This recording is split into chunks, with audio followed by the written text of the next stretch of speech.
Hey, what's going on? My name is Gabe. This is my garage, Garage 81. I'm a professional automotive technician, and today I'm here to teach you, the average car enthusiast, on how to take care of your personal vehicle. Alright, so the very first thing that a professional technician does when you bring your car into the shop is we first check the basic exterior lights, wiper blade and washer function, and horn. So let's just quickly do that on my car. This should be super easy for you guys. Everybody knows what that stuff is. Can check the horn. Horn works, okay? Okay. Let me get my keys.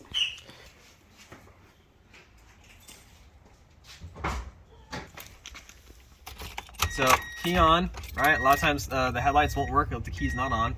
Alright, so first thing we do is check headlights, tail lights, okay? Turn signals, left turn signal, right turn signal. Alright, some cars you got fog lights, you throw the fog lights on, make sure fog lights work. High beams? Don't forget the high beams, boom, okay. Right, so those are the running lights, the front running lights, and then come to the back. It's a little bit bright right here, okay, but you put a little shadow and you can see you've got tail lights, okay. Check to make sure you got license plate lights. Same thing in the back, left turn signal, right turn signal. Brakes. Right, so the lights should get a little bit brighter, and you should have a high mount or third brake light in the middle that works. Wiper blades. Oh, that is slow. These wiper blades are streaky. You see all this? Yeah. So we're gonna go ahead and look at all of the engine vitals. Air filter, drive belts, engine oil. Engine oil, okay, engine oil. Super easy. Alright, so you can take your dipstick. Ideally, you're gonna want your engine to be warmed up. Okay, none of these cars are really warm, at least mine's not. Now, if it's anywhere in between the low mark and the F mark, it's considered good. Okay, so even if it's in the middle, you're actually okay. Once the fluid starts just showing up down here, if it was dry and only wet down at the bottom, right, then we know we're low. And we're gonna wanna add oil. Air filter is one. Air filter is one. So here's a good example of two different cars, two different types of air filters. I have an exposed foam air filter, so we just look to see if it's dirty. Mine's actually pretty clean, to be honest. A lot of cars will have like a box, and you actually take apart the box, and you're gonna have kind of like a square piece of paper filter in there. A lot like maybe this one here. Mm-hmm. Boom. All right. So this is typically what you're gonna see inside of most cars. This is just a regular paper filter. So this is an air filter. Mm-hmm. A little different than the one that's on my car. One of the next things on the list is coolant. Okay. But you can see here, we have a full mark and a low mark, and you can tell the fluid level is right there in between the two, and so we're good. Beautiful. And we just want to make sure there's no coolant coming out at the clamps, okay? So you've got an upper radiator hose and a lower radiator hose, and you just want to make sure there's no coolant coming out of that hose. There's no coolant coming out from the radiator itself.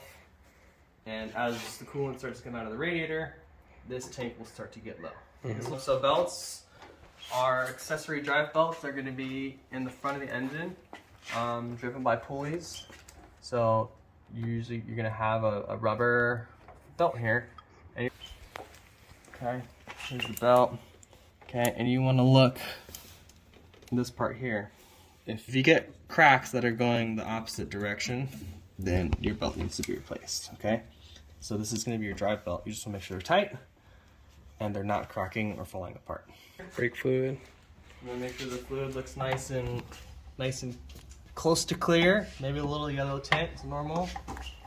Again, make sure your fluid level is good. This is actually new brake fluid. I just changed my brake fluid recently. Nice. Yep. Over here on this one, this is clutch fluid. So also the power steering fluid. A lot of times, this one here, It's like a has another little dipstick. Okay, so now that we've done a thorough inspection, the exterior of the car, including the lights, wiper blades, the engine, the vital fluids, drive belts, filter, it's now time to move on to the next phase of our inspection, which is going to be the tires and brakes. Okay, so we're going to measure tire tread depth and brake pad thickness. And to just give you guys a better view, we're actually going to lift up one of these cars so we can maybe take off a wheel and give you an inside look of what to look for when inspecting your brakes and tires to make sure everything is safe.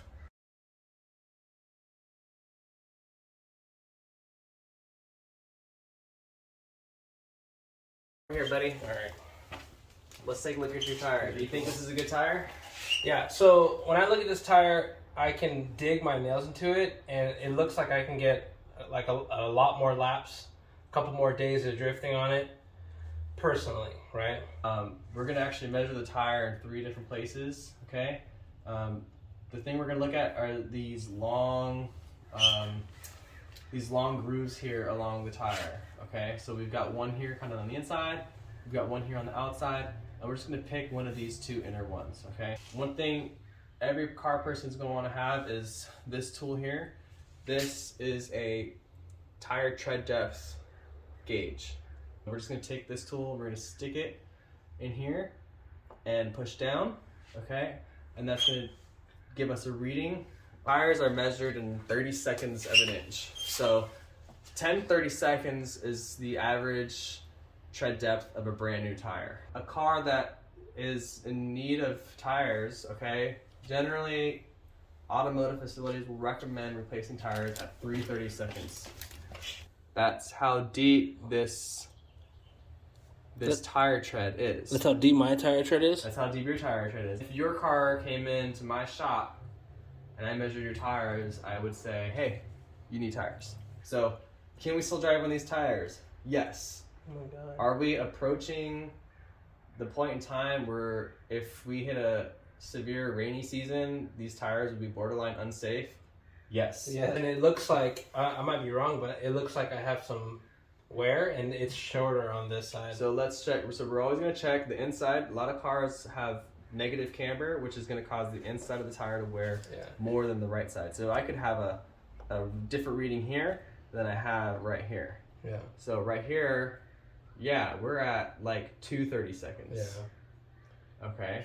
So it looks like outer tread, 330 seconds. I don't think that Inner I have tread, 230 seconds, and then for fun, we'll measure the middle, and that one's right in between 2 and 3 as well. Okay, so signs of an overinflated tire. Okay, imagine a tire inflating like a balloon. Okay, you're gonna have lower tread wear in the middle. Okay, because the tire is now rounding, right? And it's kind of giving it like a dome shape. An underinflated tire, if you're running with tire pressure that's lower than what's recommended by the manufacturer, you're going to end up with excessive tire wear on the edges. Outside, yeah. So you could have maybe 3 and 3, and then a 4 or 5 in the middle if you're running low tire pressure, because now the tire is flattening out. Yeah. And it's wearing the edges versus ballooning, overinflated, you're wearing the middle. Yeah. Does that make sense? It does. So this is what we look for on tires. Obviously look for nails if you have any punctures. Every long main tread here is going to have these little lumps, okay? You can kind of see them right here.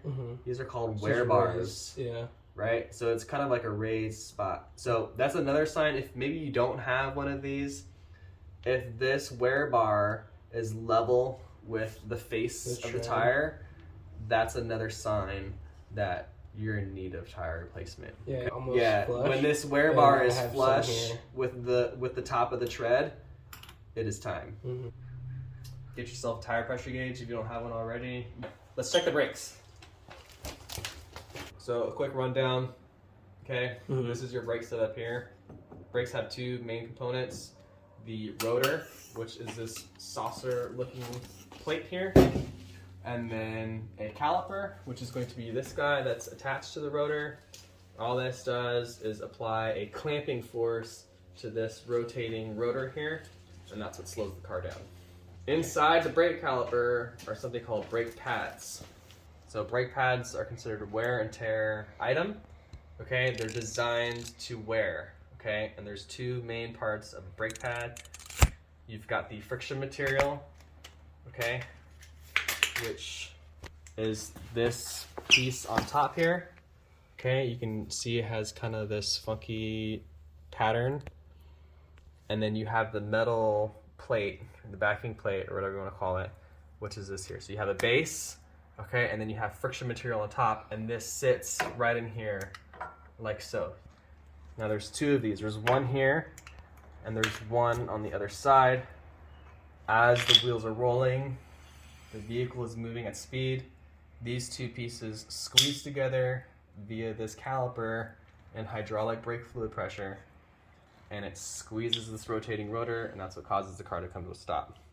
Now, over time, this material that sits on top of the brake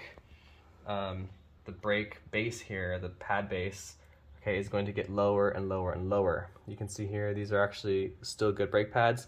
You go to Amazon, you just punch in brake pad thickness measurement tool, you're gonna see something that looks like this, and you're gonna have measurements on there. So 2 millimeters on mine is the lowest. You got 3, 4, 5, 6, 8, and 10. A new brake pad generally is gonna be about 10 millimeters thick, okay? And then all that is this thickness right here.